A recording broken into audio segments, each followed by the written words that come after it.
Premier site de pétition et de sondage en France, Mes Opinions réunit plus d'1 million d'abonnés et donne à tous le pouvoir de créer le changement. Donc l'arthrose est une vraie maladie qui touche plus de 10 millions de Français en France.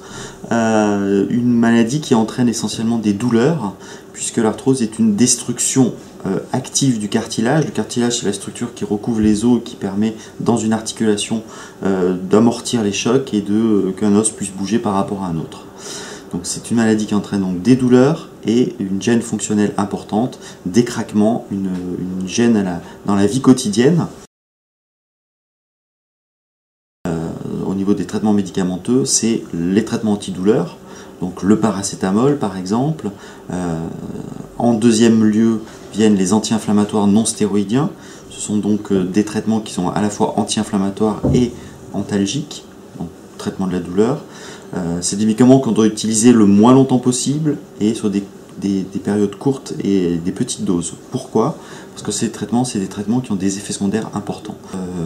L'HAS et le gouvernement proposent de dérembourser ces traitements. L'arthrose risque d'augmenter dans les années à venir. Actuellement, on considère qu'il y a 10 millions de Français qui souffrent d'arthrose. Donc c'est 18% de la population, plus ou moins. Et donc dans les années à venir, on pense atteindre 20-25% de la population touchée par cette maladie. Donc une augmentation importante de la prise en charge de ces patients.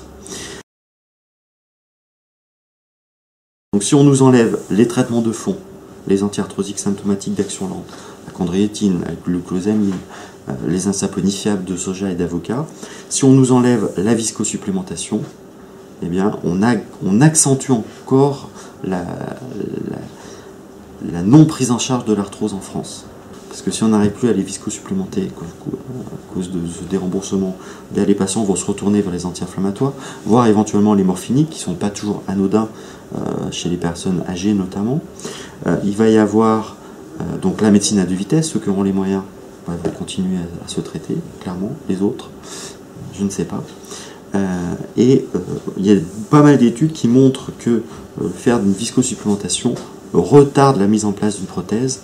Or, le coût de la prothèse en France est plus de 11 900 € par genou, en ajoutant à la fois le coût même de la prothèse, la chirurgie, l'hospitalisation et la rééducation.